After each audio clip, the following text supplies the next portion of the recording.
So things are kind of slow in the racing world right now as the year winds down, and thank God for that.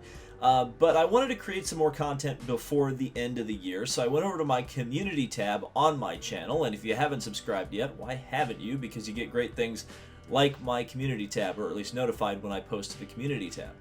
And I asked my subscribers to ask me a question, and I got hundreds of responses, so I've whittled that down to 15. Now, there are a bunch of questions that were awesome that I just couldn't fit in for one reason or another, but I hope I've gotten an interesting swath of questions to talk about in this video. But before I get there, I do want to give my condolences to the family and loved ones of John Paul Jr., who lost his battle with Huntington's disease yesterday evening.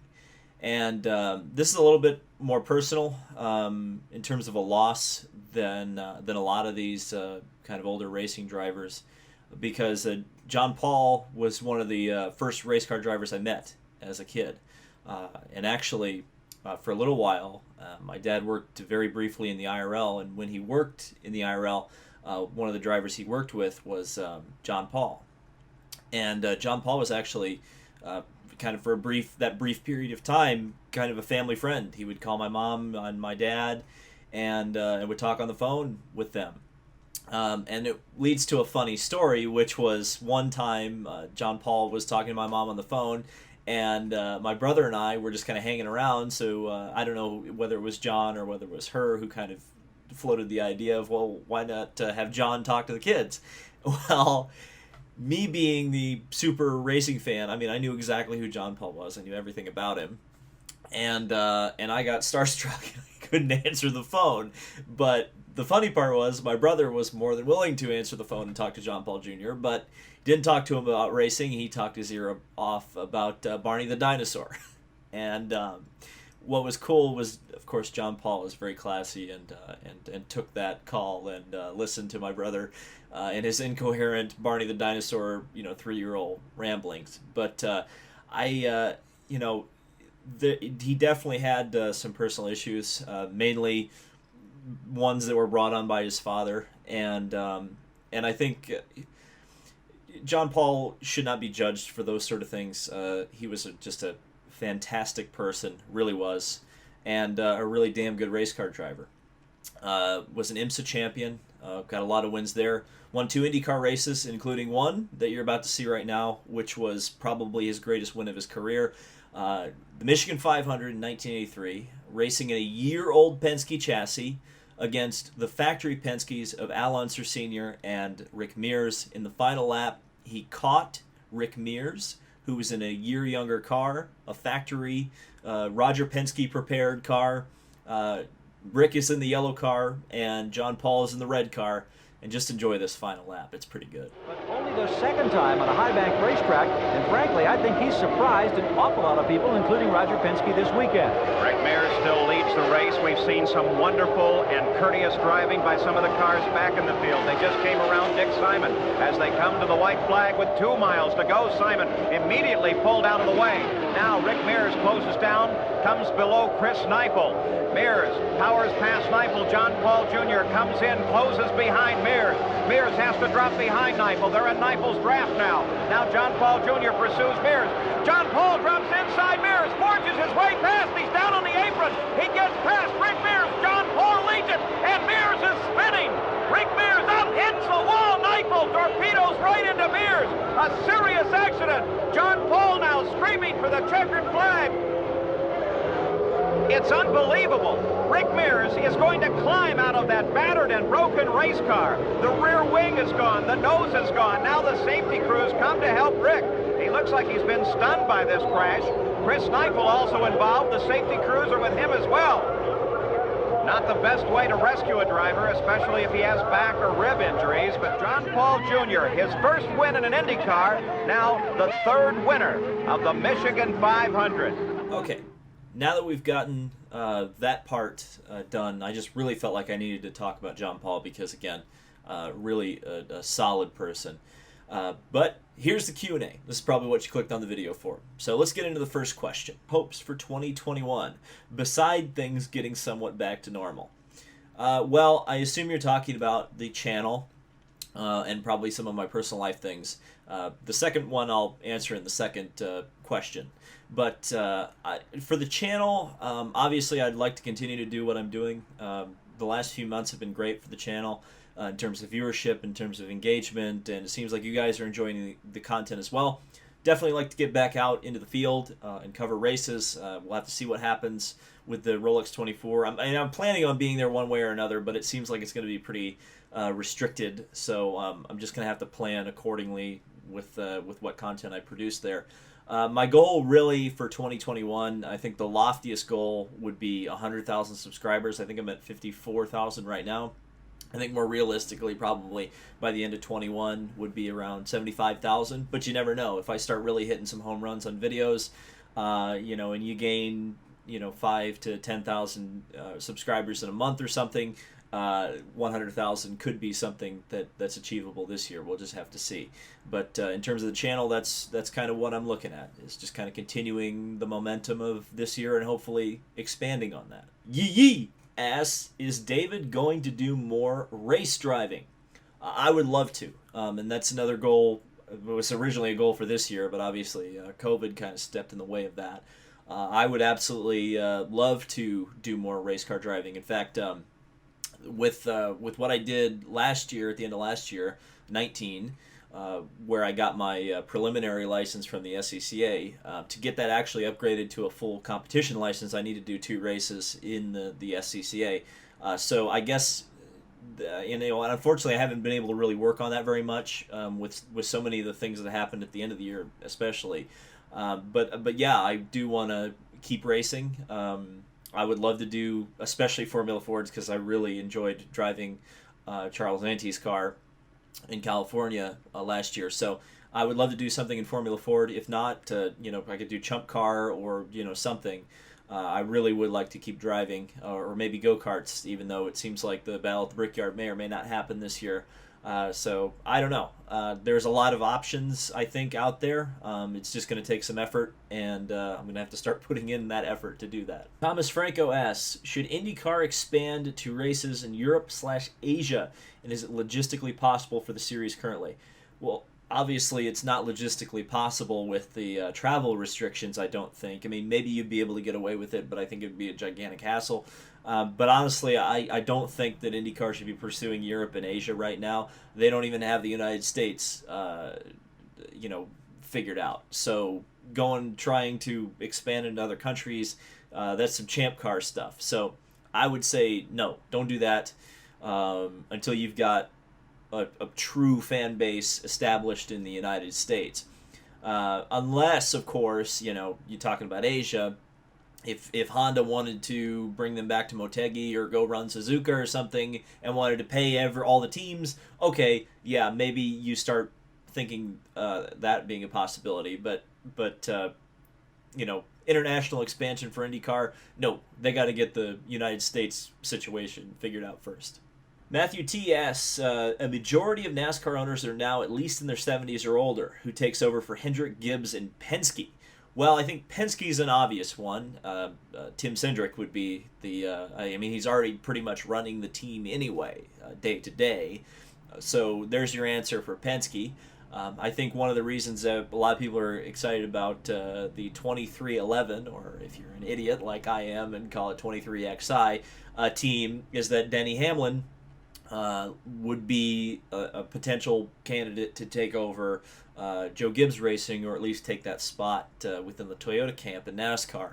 So, there are a few younger owners seemingly getting into the sport, but the one thing with the charter system that's going to be definitely a head-scratcher is, with some of the older owners, what's going to happen when they croak or when they decide they're out. I don't know. Because there's not going to be a whole lot of young blood coming in unless it's former drivers buying out their former bosses. Jimmy Racer 31 asks, how will motorsport adapt or even survive with the electrification of the automotive industry? Easy for me to say. But Okay, so I got this question in various forms from a lot of different people. So my opinion in this has always been that I think you're going to see motorsport kind of split into two different factions.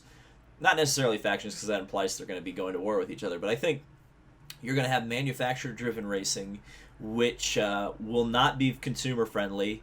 And quite honestly, I don't think that electric racing really has much of a fan base.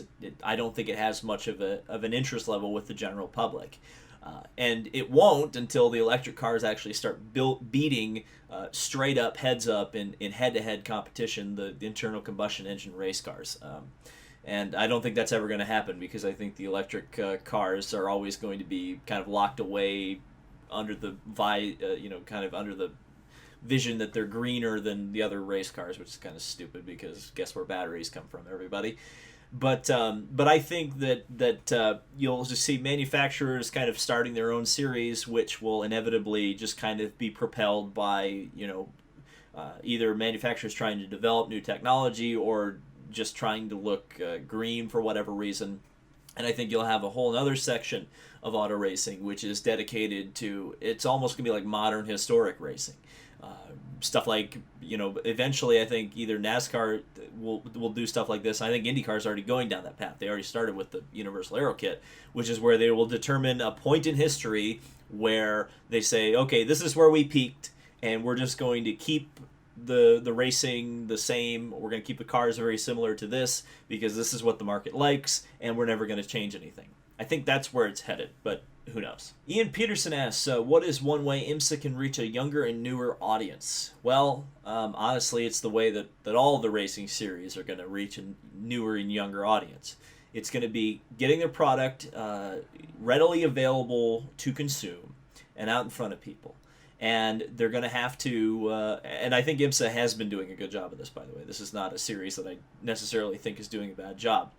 But they're going to have to get their product out in front of the younger generation. I think they're going to have to embrace social media. I think they're going to have to embrace, alternative content creators. Not necessarily saying that's me, but people like me. I think that social media influencers, YouTubers, all of that sort of thing are going to continue to become more and more important in terms of young people and their investment in auto racing. So I definitely think that's a big part of it. I think getting the races out from behind paywalls is another thing that will be a major part of this. I think I mentioned this in the NBC Sports thing I was talking about the other week, is that I think that the racing series that figures out the streaming thing the best and is able to get their product into the front of the most people the easiest and least painful will be the series that leads the way for the next 50 years. So that's kind of my opinion on that subject. Leo Allentoff asks, where in the country should the next major oval track be built? Well, I think that I honestly would like to see a racetrack built where there's not going to be as many restrictions based on population size. I think that's one of the big problem with not only racetracks in general, but with especially oval tracks, it seems. So, I mean, I would say like the Dakotas or Montana, or, let's really shoot for the moon, say something like Alaska.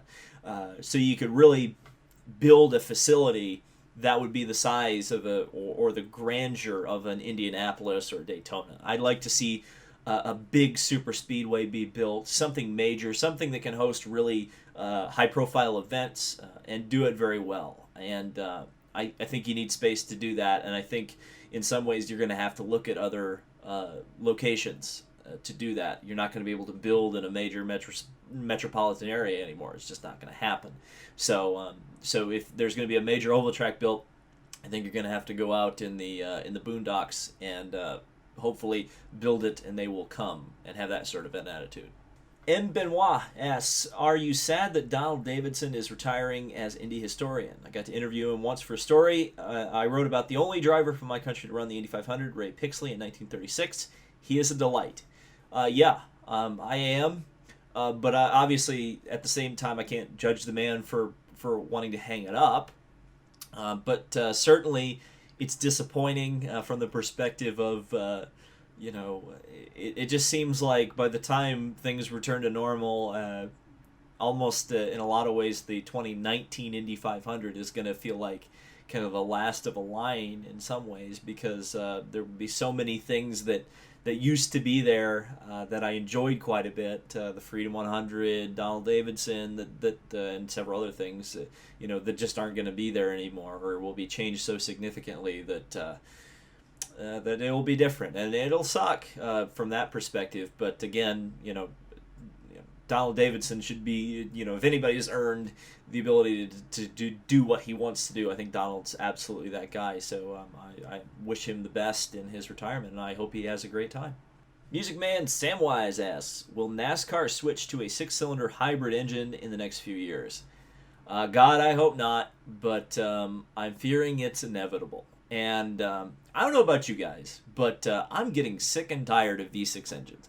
Maybe it's just me, but I think they sound horrible. I don't think they're particularly interesting, and yet it seems like every single manufacturer and every single series insists on V6 engines. Again, in series where you have a choice to develop a different engine, I guess I don't mind if a manufacturer wants a horrible sounding lump, but to me, it's disappointing that Formula One and IndyCar, even though the IndyCar V6 really doesn't sound all that bad, they standardize an engine that's really pretty uninspiring. So I do think that eventually that's probably the direction NASCAR's headed, especially with the hybrids. And, it is what it is, unfortunately. Lotus Driver 260 asks, I need to know what Ryan Briscoe's 2021 job is. Is he done racing? Figure David might have some insider information. No insider information needed. He's going to be racing, at least for the Rolex 24, with Scuderia Corsa in the GTD category, Ferrari in the 2021 Rolex. Now, is that a full-time job? I don't think it is, but it might be. The most interesting part of that was, unfortunately, not Ryan Briscoe, but the fact that that was the WeatherTech car last year, which seems to indicate that WeatherTech may be moving their operations to GTLM, which could be really exciting.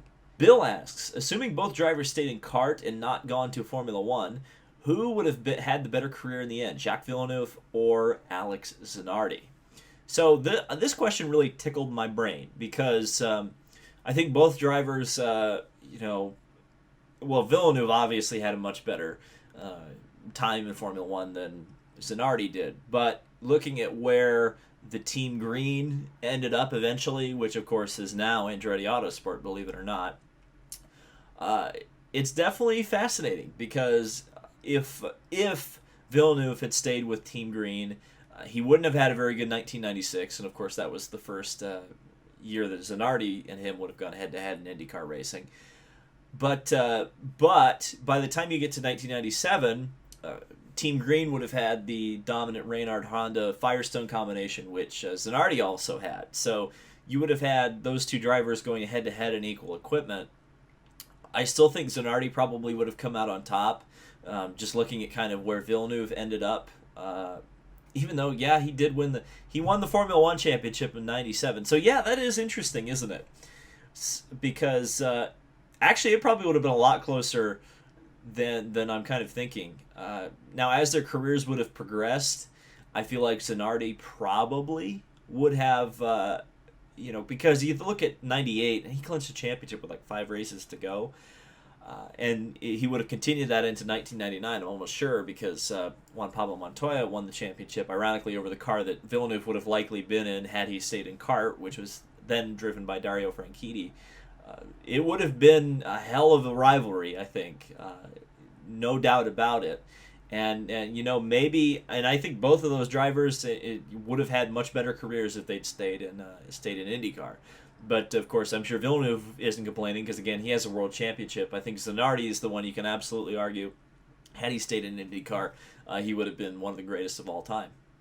Edge DJ asks, what's the deal with Brian Vickers' disappearance from NASCAR? His health issues obviously make car owners nervous to hire him. But does it have way more to do with his wife's close involvement with Jeffrey Epstein? I think the answer to that one is obvious, but his wife is alleged to have been one of the recruiters for Jeffrey Epstein, and And it definitely matches up that Brian Vickers' disappearance from the public spotlight has something to do with that. I mean, I think it's obvious that, if you were in that position, you would probably be advised to not have much of a public life anymore. And it's weird because Brian Vickers was actually at one point like a front runner to have an Indy 500 ride in, I think, around 2016, 2017. It eventually didn't happen. And now it seems like, I think the health issues did have a little bit to do with it. But, I mean, if you remember kind of prior to 2016, 2017, he was still getting, one-off rides or getting to run Le Mans. So, to me, it's definitely the Epstein connection. And that's probably why you won't hear very much from Brian Vickers anymore. Mitchell Wallace Force asked a few different questions, so I'll try to burn through these as quickly as possible. What did you think of the sim racing boom over lockdown, not PR-wise, but enjoyment-wise? Did you personally find the deluge of online racing events entertaining, or did you just sort of not care too much? He also asked about balance of performance and my feelings on that, and also the ethics question, which is coming up quite a bit because of Nikita Mazepan, I believe he's referring to. So we'll burn through these pretty quick. So the lockdown sim racing, I did not enjoy that, I have to tell you. And in fact, in my mind, I said, if this ever, in the unlikely event that racing becomes virtual completely, or that becomes the primary version of racing, of auto racing, I said, I'm not going to have any interest in this, and I'm never going, and, I will not have interest in that. I would never really have interest in covering a sim race the same way I would cover a real race. It's a different sport. It's a different activity to me. There are some similarities, but it's not the same thing. And so, and I wasn't particularly entertained with the product that was being put on TV anyway. There were some interesting things about it, but again, when it was trying to replicate real racing, it really didn't do it all that well from a TV perspective. Balance of performance, I mean, it's not something that I like very much. It's probably a necessary evil in modern day racing and politics, but I'm not a fan. And the question about ethics and whether or not a race team should care about ethics, I mean, I think in some way, yes. The Mazepan situation is definitely an interesting one because he's bringing a lot of money to Haas F1, and ultimately, are they really going to risk the legal liability to get rid of him? I think it would have to be an FIA decision, and I don't think anything. I mean, personally, I know there's a lot of people really, to be a bit crass, blowing their load on this Mazepan situation, and ultimately, I don't see anything coming of it. And unless he does something really, really, really blatant, I don't think there's any real action going to be taken on him. Ultimately, ethics with a lot of things, they kind of go out the window when there's a big check involved. I think that's kind of the way I would finish that up. Max Power asks, did you see the YouTuber guy named assiePoo that said he's going to try to race IndyCars in the Indy 500? If so, what are your thoughts? I love the guy's channel, but is he crazy?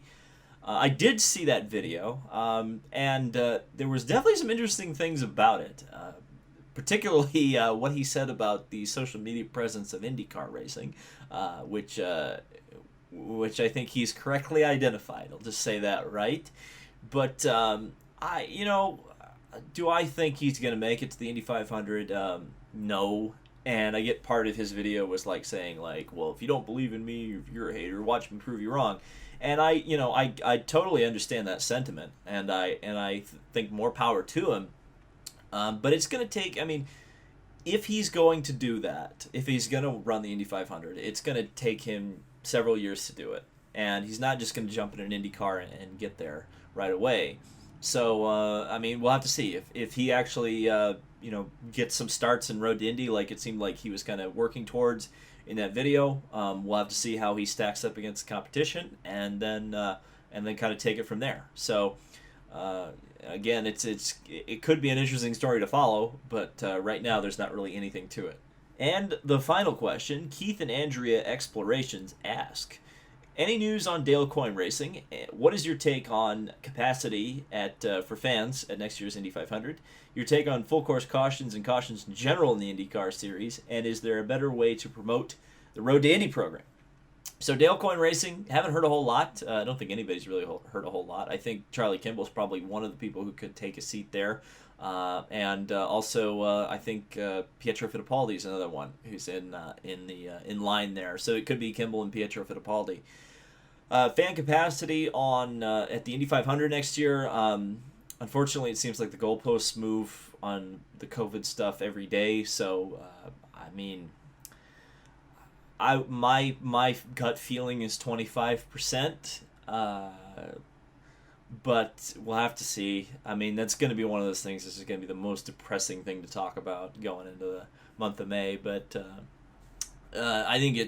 I will say this. I do think it's going to be a miserable experience to be a fan at the 500 this year. Things are not going to be normal for a very long time. I think that it's been made abundantly clear at this point. So, I don't think I think anybody expecting that it's going to be a fun or normal month of May has probably got another thing coming. If it even happens in May, they could delay it. I have no idea. But my gut feeling is 25%. Full course cautions. We talked about this a little bit on the stream with Colton Herta. I kind of floated the idea of virtual safety cars, and people were very upset about that. So, I think the cautions are too long, personally, and I wish they would reduce them, make them smaller. But that's about it with the IndyCar. And promote Road to Indy better.